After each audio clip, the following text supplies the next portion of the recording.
The FBI agents, are they still currently at the end of every week emailing the 5 things that they've accomplished? I'm glad you raised that point, sir. We never did that.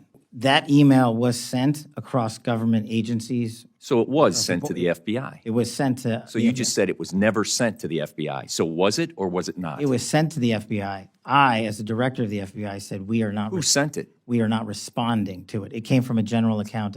That information would have only been sent to their immediate supervisor, and every supervisor in the Bureau was told if they received any such information, it is not to be actioned in any way. So what happened with that information with the supervisors?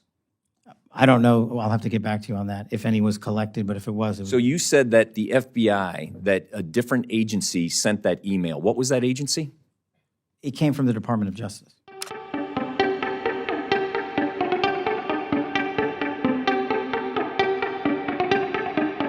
Thank you, Director Patel. In a local situation in Maryville, Indiana, within my district, I have a high-intensity drug trafficking area, HIDA, which receives federal funding. That works with the local law enforcement. We are the crossroads of America near Chicago. The drugs that you're talking about are transported through those areas all the time. With these budget cuts, can you talk about how those HIDA and agencies will be funded? Absolutely. Thank you, sir. It's like any other successful mission set that we have at the FBI. And HIDA, I worked on as a terrorism prosecutor as myself. Extremely critical because, like some of the other situations across the country, that region has been recognized, unfortunately, because of the high-intensity drug flow. In order to countermand it, we have to keep these task forces open, up and running, and funded. But in order to do that, we can't just flood it only with federal funds and federal personnel committed to working with our state and local partners, because that's what makes HIDA successful. My experience in HIDA wasn't in your district, but down in the Southern District of Florida, and I can't imagine it being too different in terms of how we proceed and how to make that successful. Okay. My next question is, just recently you had a visit to the National Center for Missing and Exploited Children. Just please tell me how that cyber tip line and how that program's future looks with these $500 million cuts. We actually partner wonderfully with NCMEC, and we've committed to allowing our FBI employees to remain there no matter what. We will find a way to fill that mission set, even if, even under the most austere of budget cuts, because what they do is exceptional. If people don't know, they need to go there and see it. It's right in Arlington, Virginia. They find missing children from 5, 10, 15, 20, 30 years ago, and they provide treatment to those that have been abused. Okay. And so you have my commitment, sir, that we'll do it.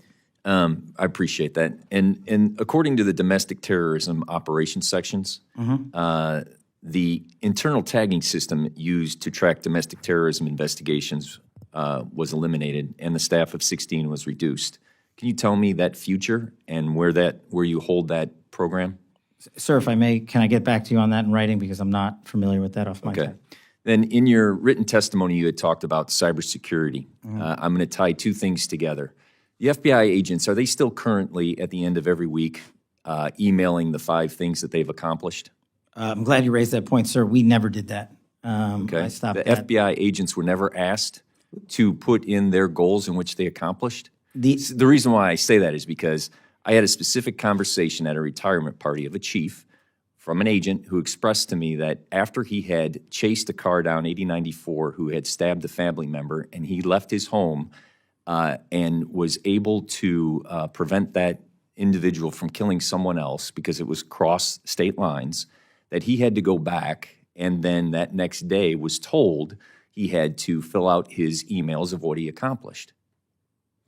That email was sent across government agencies. So it was sent to the FBI. It was sent to. So you just said it was never sent to the FBI. So was it or was it not? It was sent to the FBI. I, as the director of the FBI, said we are not. Who sent it? We are not responding to it. It came from a general account at the department. Okay, so then my next question is, that information that my FBI agent in my district sent to that agency, how is that information protected? I'm sorry, are you saying the agent responded to that email? Are you saying they did not? I told the workforce not to. But you just told me that they received the email. We did. So without this, let's just assume that they did. Where did that information go, and how is it protected?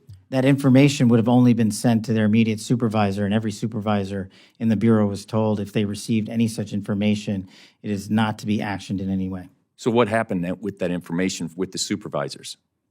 I don't know. Well, I'll have to get back to you on that, if any was collected, but if it was, So you said that the FBI, that a different agency sent that email. What was that agency? it came from the Department of Justice. Okay. And those emails never went back to the Department of Justice who requested it? No, sir. Okay. And you're 100% confident of that? Yes, sir. Okay. The information that the supervisors had from those agents, where did that go?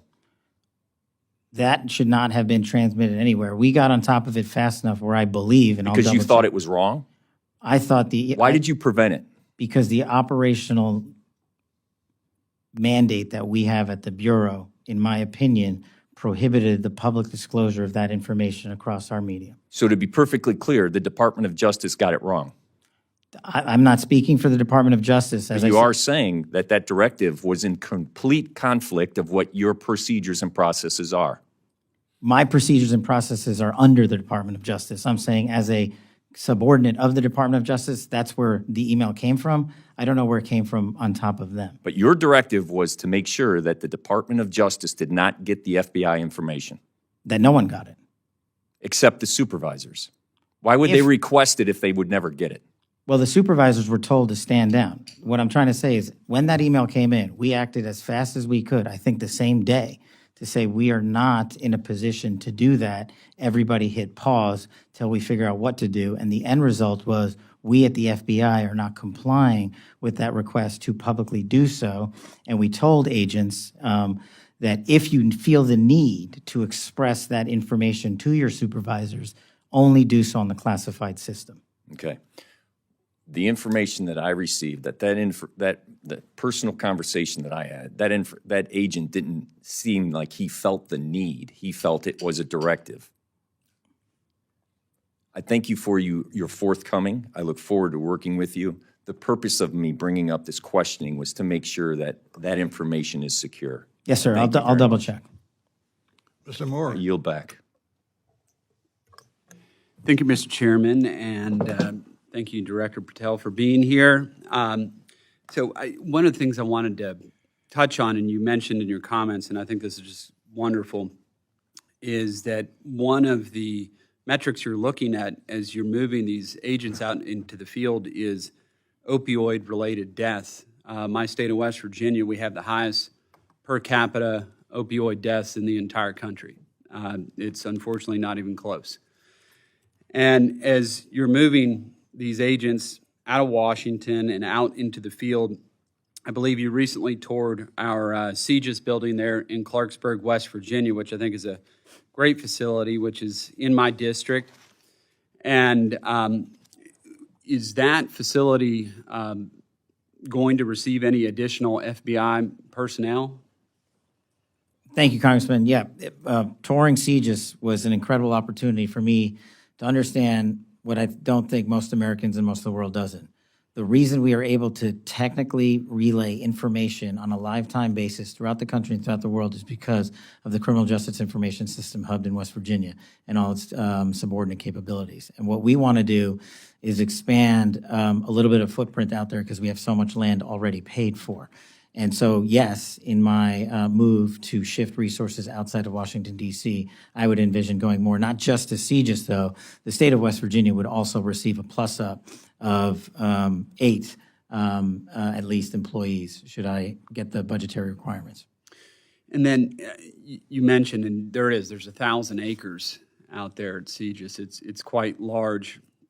Is there additional resources that you need to be able to build out there at CJIS? Well, unlike Congressman Strong and Redstone, I don't have a prior appropriation that began new building construction in OMB. So we would need that. We've got the space for it. We've got the footprint for it. And we have already the manning to move into it. And what we have is aging systems that are aging out in Washington, D.C. and the NCR that either would have to be upgraded here at a monumental expense or moved right out to West Virginia. And you wouldn't know this off the top of your head, but perhaps you could come back to us what that number looks like in terms of being able to expand that footprint, what that appropriation would have to be for you to be able to expand the footprint out there in Clarksburg at CJIS. Sir, I could get back to you on that in writing. Yeah, that would be great. So you said in total, it would be it'd be 8 additional agents that'd be going to West Virginia, or is Outside of Sieges. outside of Sieges? Yeah. And then how many additional at Sieges? In Sieges, we are looking to move in, the problem is almost every seat in Sieges is filled. Oh, okay. So that's the issue we're running into because we've maxed out our spacing there. So to have a bigger footprint, we would just need new space. Okay. And, Mr. Chairman, if it's appropriate, maybe perhaps we could engage in a conversation to identify, if appropriate, some additional resources to help Director Patel seat these individuals, since we don't have the space currently out at Sieges. We got the acreage, we got 1,000 acres out there, but we just don't have that. So maybe that's something you could follow up with the chairman Yes, and sir. his staff with. Happy to. I yield back, Mr. Chairman. Thank you.